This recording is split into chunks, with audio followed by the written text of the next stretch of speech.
nice to have you here. Inflation, you know, is a tax that impacts every single American, regardless of their economic status. The socialists have no answer on this, nor do they have an answer on the out-of-control pandemic and the supply chain crisis that is only getting worse. Our economy is a basket case since these socialists took over. If the GOP gets the majority back, what can they do against a Biden veto pen that would strike down all pro-American legislation?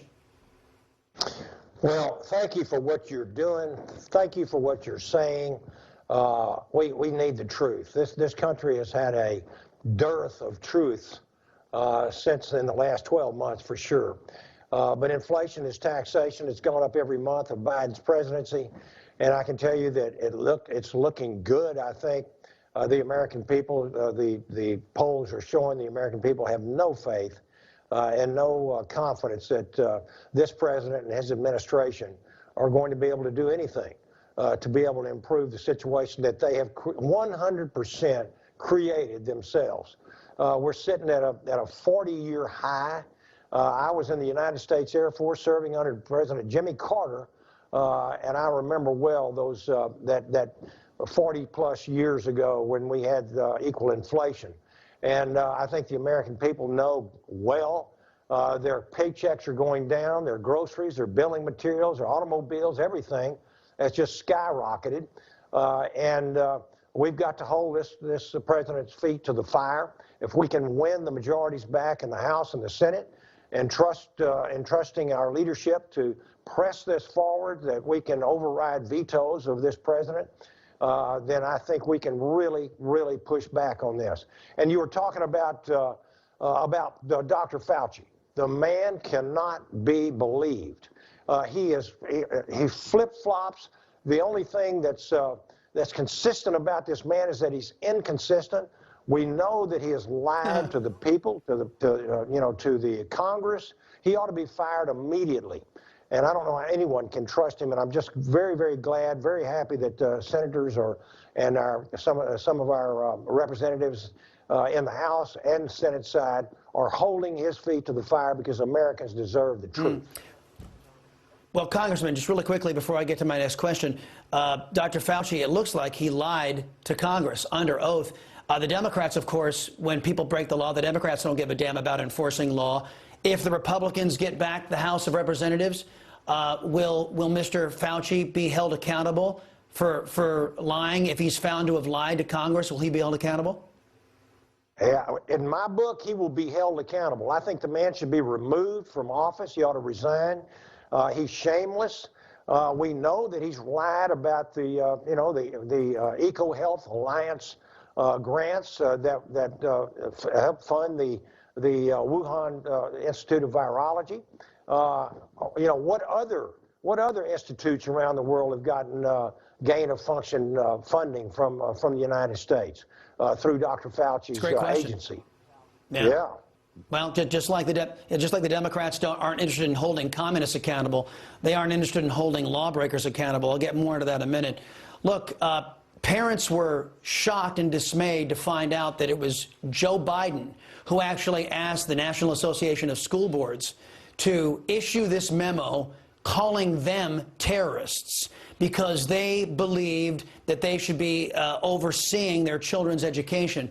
Now we get this Department of Injustice memo that says they're creating a domestic terrorist unit to target, it seems, forgive me, but it seems like they're looking to target Christians, they're looking to target conservatives, they're looking to target pro-American parents and parents who don't want to go along with left-wing extremism. Congressman, am I right in my fear that Joe Biden is trying to weaponize the American government and label anybody who opposes a socialist Democrat as a terrorist? I think you're exactly right. That scares me to death. It really, really does, Chris. Our parents now that when they want to go before a school board, which I served on a school board in my county for several years, and we had routinely parents would come up and make complaints, or they might give us accolades, but it's your right to go before. This is why we have elected officials in this country. You can complain to them. This is the American way. This is ruled by, for, and of the people. And to be holding parents accountable and calling them domestic terrorists and creating this this new domestic terrorism agency or team, if you will, I think anyone who values their freedom, their liberties, the constitutional rule of law ought to be very nervous about this. I do not trust this DOJ. We have seen the FBI get involved in some things. I mean, the latest thing, I don't believe there's been a single January 6th individual charged with domestic terrorism. They're charged with some other things, but for being domestic terrorists, it just hasn't happened. And it's ironic that this administration cares more about domestic terrorism, but don't seem to be concerned, Chris, with international terrorists that are simply walking across our open southern border. Thank you. And over and over, we are seeing people on the no-fly list, the terrorist watch list, coming from countries of great concern, and nothing is happening. We're seeing 2.2 million people that we know of come waltzing across our border and then have COVID and go and enter our country, spreading it, while Americans can't even go into a restaurant without vaccines. The hypocrisy is unbelievable here. It absolutely is. Look, I want to get this one last question in because the Democrat socialists have failed on the economy, international affairs, on the border. I mean, everywhere you look, the pandemic, they've failed at everything. So now they're going to make sure that we can't vote their incompetent butts out of office by instituting their license to cheat at the ballot box legislation. Right. Question, will the Republicans fight this? And if the Republicans don't, how can we, the people, fight this?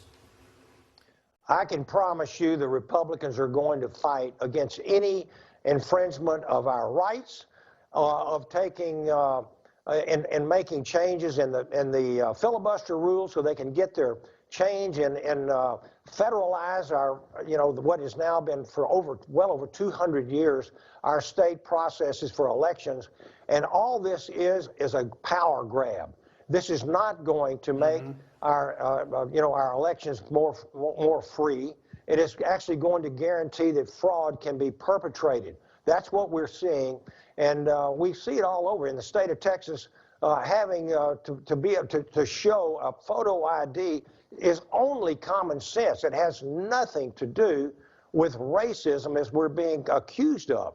And ironically, here with their COVID mandates, their vaccine mandates, you're having to show photo IDs in some of these states to get into places of business, and yet we're told it's racist to ask somebody to show a photo ID to prove who they are and that they're a registered voter to go and vote. This is nothing but a power grab that's going to make it easier for fraud to be perpetrated in our elections so that the Democrats can continue to have a death grip on their majority.